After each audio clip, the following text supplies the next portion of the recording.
get feedback for your indie game, get featured on my YouTube channel. This is Jonas Plays Your Game with another amazing game we can learn from, Project RR. We're gonna talk what the game does well and what needs to freaking change!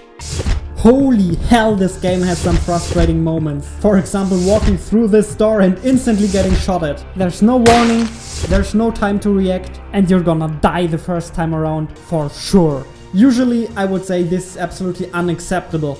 But this feels like a super conscious design decision made by the developer, and it makes a lot of sense to me in this context. Why is that? Let's have a closer look at the game and we might be able to figure it out. Project RR is a top-down stealth game. You infiltrate an evil corporation and in each stage you need to find the keycard that allows you to progress to the next level.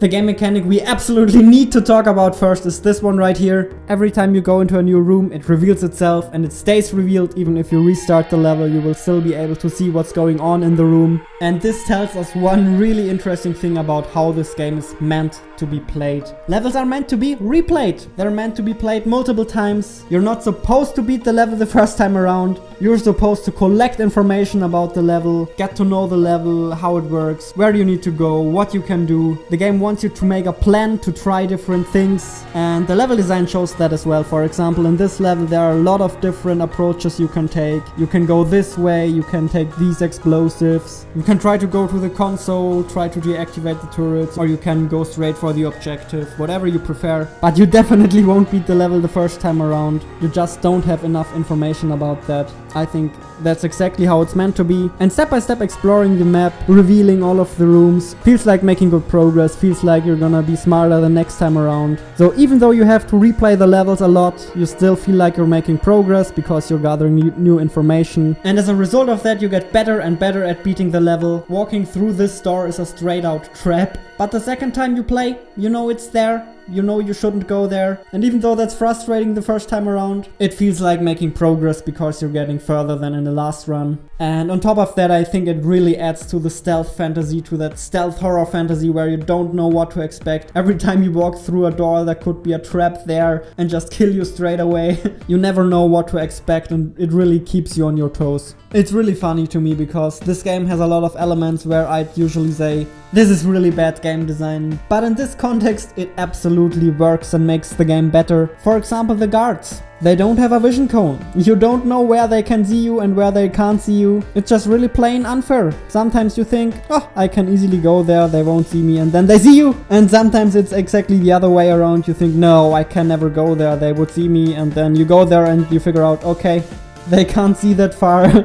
Usually that would really suck. But in a game that is about replaying the levels, figuring everything out, finding the perfect routes, this is really beneficial. And then once again, it adds to that stealth horror element where you never know what to expect. It definitely kept me on my toes. It makes it very exciting to play the game. It feels unfair, but it adds to the fantasy. You should definitely be aware that this is a trait though. Yes, it might feel more exciting, it might fit the fantasy quite well, it adds tension, it adds horror. But then once again, it also makes it more frustrating and more stressful. Is that a trait worth taking? I don't know. Most games probably shouldn't do that, but it's cool that there are games out there that are brave enough to try it, and I think there's an audience for it. We just should be aware of the fact that this kind of game is not for everyone. It definitely requires some strong nerves to play this. And you need to make sure it doesn't get too frustrating. How could we do this? First of all, I think you should definitely try to communicate that this is a difficult game, that levels are meant to be replayed and that it's probably not possible to beat them the first time around. Because knowing that makes it a lot less frustrating to fail. And you don't need to communicate that with words, with any pop-ups or anything like that. Just genuinely make it look like a difficult game. Maybe go even into a bit more of a horror direction with the lighting, make everything a little darker, make everything a little creepier, because that communicates, okay, I'm not supposed to beat this the first time around. Then also have some stressful sounds that create a lot of tension.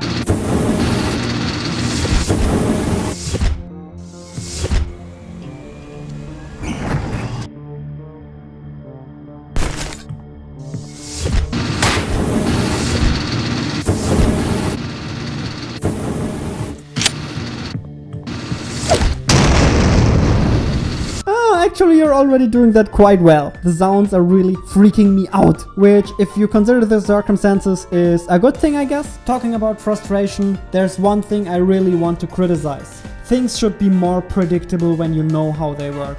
Things being unpredictable when you don't know the rules is fine.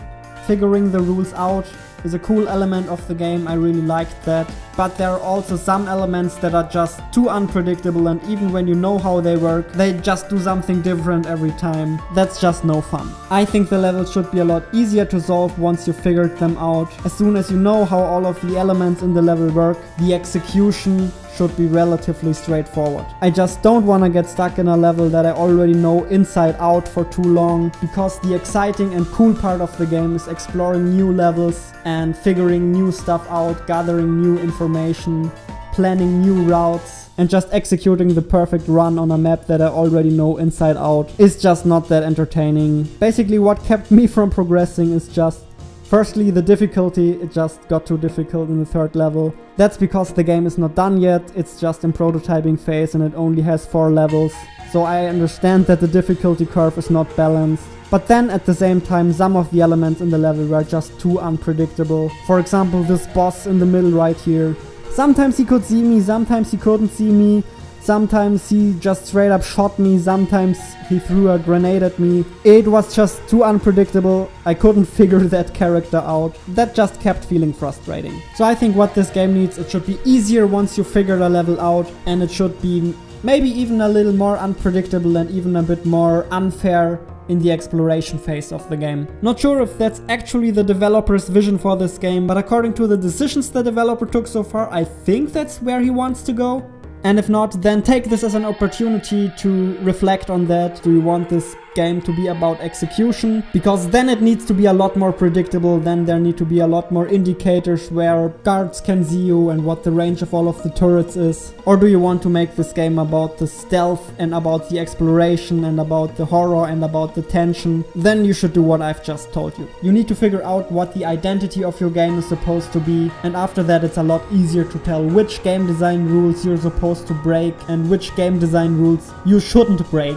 I think there are a couple of other design flaws. Doors should be a lot more visible from the top-down perspective. Then this console here is kind of cool, but the best solution is always to turn all of the turrets off. It would be cool if there was a bit more strategical depth to this. Maybe you can only turn 2 turrets off and you have to decide which ones. Or sometimes it just could also be a good idea to leave turrets on, because they stop guards from getting to you or something like that. At the moment it's just the best strategy to turn all of them off, which is a little disappointing. The rest hopefully comes down to this being a prototype. There are a lot of issues with the controls and with the animations. But the super interesting thing is the following. Sometimes it can be really cool and refreshing to break the rules. I'm really sick of games that show me few cones and all that sort of stuff. This game doesn't have this, which somehow makes it a little more frustrating, but also helps the game so much to feel a lot fresher, more distinct, more exciting, and fits the setting absolutely perfectly. So the main takeaway from this video, the part I want every single one of you to remember and implement into your game right away. Figure out the identity of your game, figure out what your game wants to be, what kind of experience do you want to deliver, and then base all of your design decisions on that. And if that means disrespecting some established game design rules, so be it. There's nothing worse than a game that doesn't know what it wants to be, and there's nothing better than a game that knows exactly what it is and embraces that in every way possible. If you enjoyed watching this video, click one of these videos right here. I think they'll be super interesting to you if you liked this one. This is Jonas making games with you. This was Project RR. Hope this game will succeed, and I hope to hear from this game in the future. Hope it's gonna work. Peace out.